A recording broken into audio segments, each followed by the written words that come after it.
4 ఆఫర్లు రాగానే ఇంక ఖచ్చితంగా ఏదో ఒకటి నేను చేస్తే ఎఫ్ఐఆర్ అనేది మెయింటైన్ చేస్తేనే అవుతుందా ఏమో, నాకు లక్ బాగుందేమో.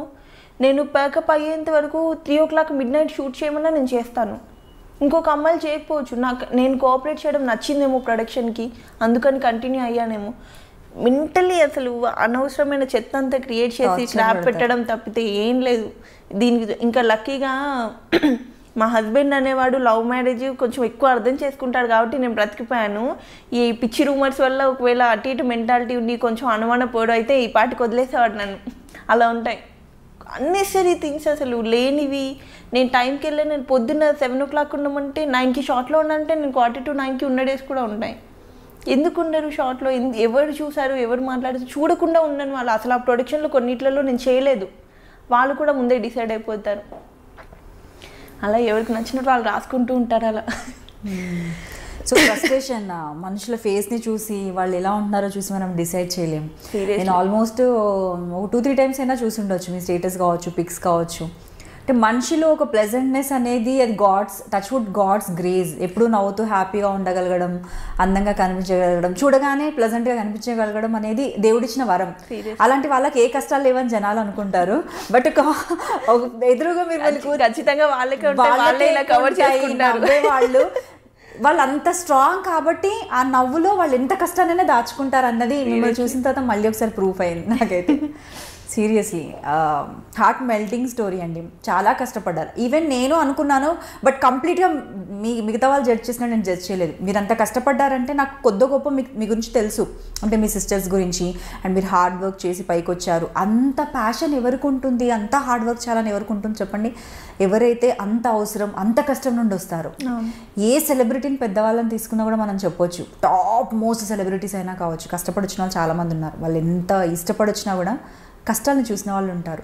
అండ్ నేను ఎక్కువ ఇండస్ట్రీలో ఆఫర్స్ రావడానికి ఇప్పుడు వెయిట్ చేస్తున్నాను, కానీ ఎప్పుడు కష్టపడలేదండి. డైరెక్ట్గా వాటంతట ఎక్కువ బ్రేక్ తీసుకోలేదు.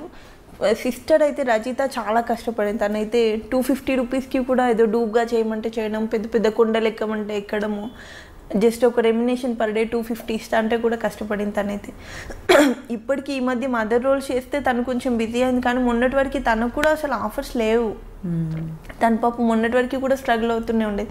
నాకంటే ముందంటే దగ్గర 10-15 years అయిపోయింది తను వచ్చి, ఇప్పటికీ స్ట్రగులింగ్ తనది. అండ్ ఆవిడ కూడా మంచి ఆర్టిస్ట్, తనతో కూడా వర్క్ చేశాను. బట్ కాకపోతే డెఫినెట్లీ లక్ అనేది అయితే ఇక్కడ ఫేవర్గా ఉండాలి. బట్ మేము అనుకుంటున్నాం, చెప్పలేం ఫ్యూచర్లో అయినా కూడా మీకు ఇంకా ఇప్పుడు ఇన్ని రోజులు చేసిన ప్రాజెక్ట్స్ లాగే ఇంకా బెటర్ మంచి ప్రాజెక్ట్స్ రావాలనేసి అయితే మేమైతే అనుకుంటున్నాం. నేనైతే స్పెషల్లీ అనుకుంటున్నాను. సో ఇదంతా ఓకే అయితే మూవీస్ వైపు ఎప్పుడు ట్రై చేయలేదా? ఇంత స్టార్డమ్ ఉన్నప్పుడు డెఫినెట్లీ మూవీస్లో ఆపర్చునిటీ వస్తుంది. కొంతమంది మీరు చూస్తే ఇప్పుడు నేమ్స్ వద్దు, కానీ కొంతమందిని గమనిస్తే మీకు తెలుస్తుంటుంది. మీ టైంలో వచ్చిన వాళ్ళే మీలాగే స్టార్టింగ్లో కొంచెం ఫటాఫట్ బిజీగా ఉండి వెంటనే మళ్ళీ మూవీస్కి వెళ్ళిపోయి అక్కడ కూడా ఇప్పుడు బిజీగా ఉన్నారు. ఐ నో, మీకు తెలిసే ఉంటుంది. సో మీరు ఎప్పుడు అలా ట్రై చేయలేదు? నేను మల్లిగాడు మ్యారేజ్ బ్యూరో అని ఒక మూవీ చేశాను, శ్రీకాంత్ గారిది సిస్టర్ రోల్ చేశాను. అది డైరెక్ట్గా నాకు ప్రొడ్యూసర్ నుండి కాల్ రావడము, వాళ్ళ వైఫ్ నా ఫ్యాన్ అవ్వడము అలా వచ్చింది. మిగిలిన ఏమంటే ఖచ్చితంగా ఆఫీసులలోకి వెళ్ళాలి, ఆడిషన్స్ ఇవ్వాలి. అసలు కొంచెం రెస్పెక్ట్ ఇక్కడైనా ఉంటుంది, కానీ అక్కడ నాకు రెస్పెక్ట్ కనిపించలేదు. వెళ్ళి ఆఫీసులలో ఆడిషన్స్ ఇవ్వడము, మనం ఎవరమో తెలియదు, నా పేరు ఇది, నేను నేను చేద్దాం అనుకుంటున్నాను, ఇది అనుకుంటున్నాను అనేసి అంటే నాకు కొంచెం ఎంబారసింగ్ అనిపించింది. అందుకని నేను ఎక్కువ వెళ్ళలేదు. వాటంతట అది కాల్ వచ్చి చేయమంటే ఖచ్చితంగా చేస్తాను. చూడాలి ఇంకా. దట్టు కొంచెం స్కిన్ షో అవి వచ్చినాయి, నేనే కొంచెం స్కిప్ చేయాల్సి వచ్చింది. సో ఎప్పుడైనా మీకు అనిపించిందా, అరే నేను కూడా ఒక 4-5 మూవీస్ చేసి ఉంటే అట్లీస్ట్ ఇప్పుడు సీరియల్స్ అనిపించిందా? చాలా సార్లు అనిపించింది. బట్ మూవీస్ ఎప్పుడైతే అక్కడ నుంచి కాల్ వస్తుందో ఆ కైండ్ ఆఫ్ రెస్పెక్ట్ వేరు. మనం ఆఫీస్లోకి వెళ్ళి మనం ఫొటోస్ ఇచ్చి మనం వెనకాల పడితే అది వస్తుందో రాదో తెలీదు. And first of all self respect అనేది చంపేసుకొని వెళ్ళిపోవాలి. ఇంకా అలా అనిపించింది.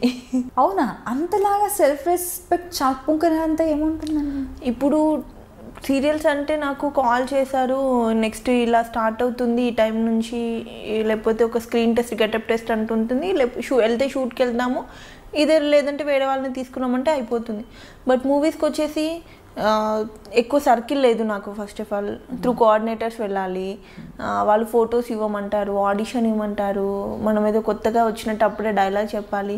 ఆ మెయిన్ పెద్ద పెద్ద డైరెక్టర్స్ మనల్ని చూస్తారో లేదో తెలీదు, ఆ ఫొటోస్ వాళ్ళ వరకు వెళ్తాయో లేదో తెలీదు.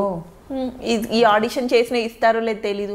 ఫస్ట్ ఆఫ్ ఆల్ మనం సీరియల్ ఫీల్డ్లో ఏదైతే రెస్పెక్ట్ ఉండి ఫేమ్ ఉందో అది వాళ్ళకి తెలీదు.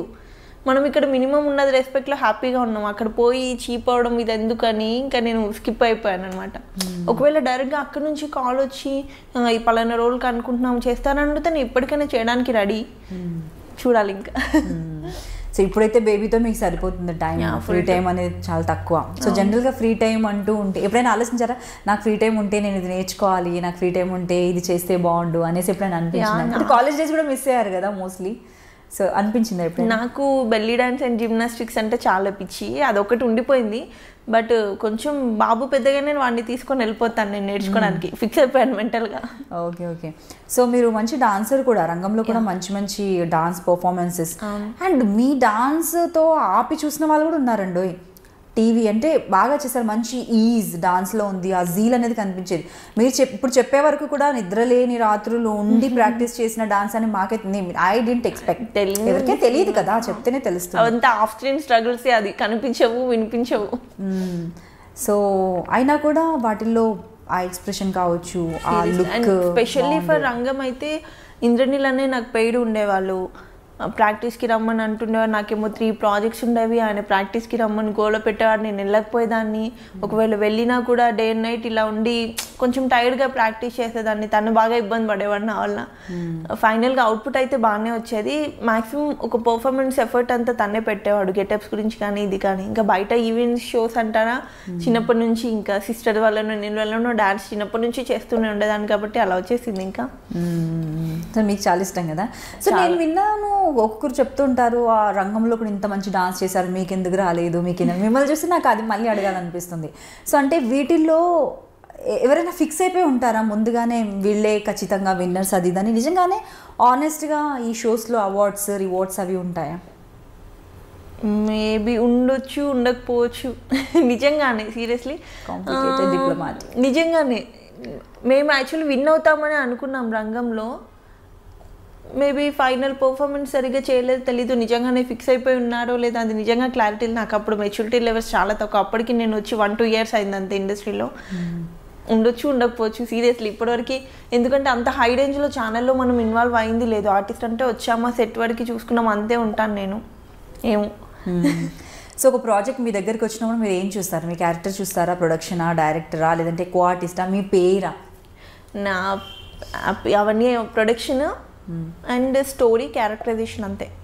ఇంకా చుట్టూ ఎవరుండే శత్రువుని పెట్టినా చేస్తానండి నేనైతే యాక్టింగ్. నా కళ్ళ ముందు ఎంత దరిద్రపాలని పెట్టి చేయమని నేను యాక్టింగ్ చేస్తాను.